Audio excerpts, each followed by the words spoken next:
Hey YouTube, it's Stephanie. This is week, I think 6 or 7 through 13. Sorry, I'm terrible at keeping up to speed, but don't worry, you really didn't miss a lot. So just a quick kind of history here. I had December 28th my lap band surgery. That was 2011, so that was just a couple months ago. Today is March 28th, and I had my second fill. Prior to surgery, I lost 20 pounds, and then between surgery day and currently, I only lost an additional 20. That's over a course of 3 months, so it really, I mean, it's losing, so I'm not complaining, but the majority of that was in the first month when I was on mostly liquids and mush, so my first fill was on February 6th, and they put 6 cc's in my 10 cc band, and so I currently weigh, today, 250 pounds, which is 40 pounds from my worst, being at 290. I am 5'7", because height is kind of important, so anyway, so today was my second fill. I now have 7.4 cc's in my 10 cc band, and over the past couple months since my, since my first fill, not a lot of weight loss. Like, I just, honestly,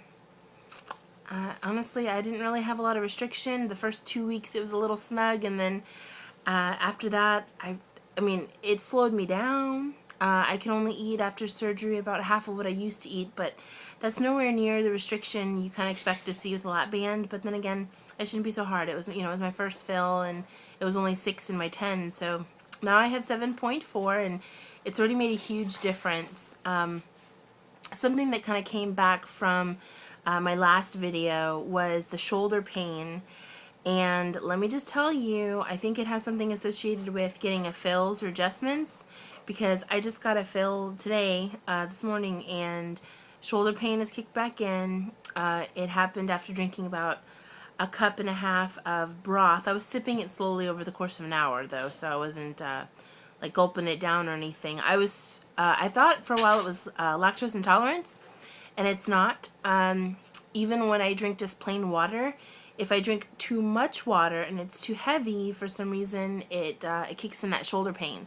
So I'm thinking it's more so the weight versus what it is I'm eating or consuming. So I have to watch my amounts to make sure that I'm not causing pain unnecessarily because I'm over thirsty, so I've got to kind of keep hydrated and that sort of thing. Foods over the past 2 months, anyone who knows me can attest, they were normal foods. I could eat normally. I had to chew really well and chew really slow, but again, still it was half of what I used to eat prior to surgery, so that's probably why I didn't go up, but I didn't go that much down. That is going to change, period. So now, since I have more restriction, essentially up until yesterday I was able to eat, I mean, honestly, 2 breasts of chicken and a cup to cup and a half of vegetables, and that's way more than, the 4 to cup or cup and a half that they're expecting you to eat with the band. So again, I felt everything going through. Anyway, so that's the food. Exercise, I really didn't. I did walk the dogs a couple times around the block extra, or carried things back and forth, like if I couldn't carry them all, which I could carry them all at once, but instead making myself go through trips. I do park farther in the parking lot at my job, but nothing that was set down rigorous, this is time for me to exercise, and that is also changing, period. Water, I've been doing really good on the water and really good on the protein. I drink a 1.5 liter Smart Water every day, and then I refill the bottle with like a Crystal Light or something like that I enjoy.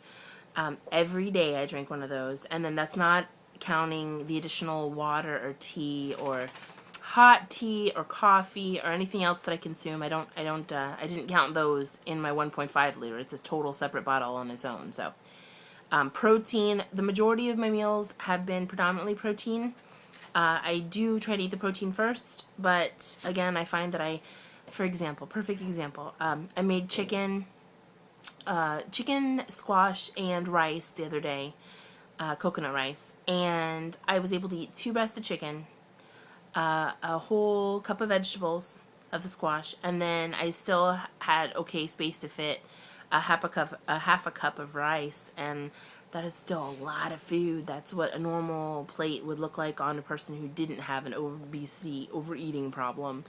Speaking of, I've decided I'm going to go to Overeaters Anonymous. Of course, I won't be discussing on here what's discussed in there because it's confidential, but I've decided that I definitely have an internal signal in me that when I'm happy or when I'm sad or when I'm angry or when I'm stressed or when I'm bored, which is pretty much all the emotions that I think I go through most of the time, I eat, and I'm looking for sugar, and I'm looking for sugar, a lot of sugar. And I eat compulsively that way, and I'm not above going to get help. I am very respectful to those groups, and find that I would probably benefit immensely from being part of a group with my overeating issue. I've tried to go into lap band groups, but none of them tend to be in my schedule. So essentially, I'd either have to miss work or be late for work, and I can't afford to do that. So I am not going to any groups about band, but I am going to go to Overeaters Anonymous starting this Sunday. Quick note, since I've covered the weight loss, covered the food and water, and how I'm doing, a side note, kind of more so in the world of being now a lap band patient, I have found that, ironically enough, the people that I tend to find the most criticism for are from lap banders. You would think that there would be a lot of support, and there is, like on Lap Band Talk and other bander friends that I have, it's a lot of support.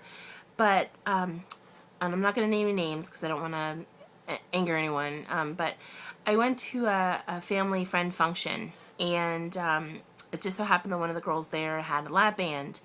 And I thought, oh, cool, let me go and talk to her. She had hers done, I would say September, October, November, December. So 4 months prior to me. And she had lost 60 pounds and was doing really good. And so I thought I'd go to her and get some, feedback and some support from each other. And instead, although at first it seemed that she was, but then it turned out she was making faces and watching what I was eating, and again, I didn't have a lot of restrictions, so I was eating like everyone else, just less of it, and she pretty much was scrutinizing me the entire time. And then I had people actually confront me after the gathering and saying, hey, why was she doing that to you? Like, that was really, aggressive kind of thing. And I told them, don't worry about it, just let it go. The only thing I can walk away from that situation was I kind of watched what she ate, and not in a scrutinizing way, but more so in a, oh, look at her. So she's eating two deviled eggs, which is one egg, and then just the hamburger beef, not the patty itself, not with the buns, and she seemed satisfied, which is good because I would have still been hungry, like really hungry. So anyway, there was that. That was not a good thing. And I'm not saying all band patients aren't going to be friendly, but that one kind of surprised me. I didn't expect that. But then on the opposite side too, I met a guy at a Fit to Run. Now it was just a sneaker salesman, and I was talking about trying to find a shoe that would fit, because my feet, I walk on the side of my foot when I'm stepping, so my tendons on the side get really sore after a very short period of time, which reduces the amount of exercise I can do because I'm uncomfortable now. And so he was telling me that his sister actually had lap band, and that at the beginning she was slow because she couldn't find the right restriction, and then once they found that sweet spot, she just dropped weight so fast. And somebody who wasn't a lap band patient but rather knows a lap band patient, was encouraging and said, don't give up, keep doing what you're doing, get your husband out there to exercise with you. I mean, just really support from somebody who he knew of lap band because of a personal reference, but it wasn't even him. And so I thought, well, that's refreshing, and it's nice to know that people who know people who have lap band can be very positive about their loved one's experience. And I thought that was something I would bring to you guys and let you guys know they are out there. Anyway, that was my update. I am going to update you guys actually on Sunday. It might be a late video, but I'm going to update one on Sunday because I want to talk about what it was like to go to OA. I'm actually kind of nervous because I've never been to anything like that, and not for myself. And I you know, I've heard people talk about it, and I have a profound respect for them, but I've never actually attended one for my own personal needs, and I just want to share what that was like, and how I could use what I might have absorbed while I was there to share to, you know, maybe other people out there maybe considering doing the same thing but are timid.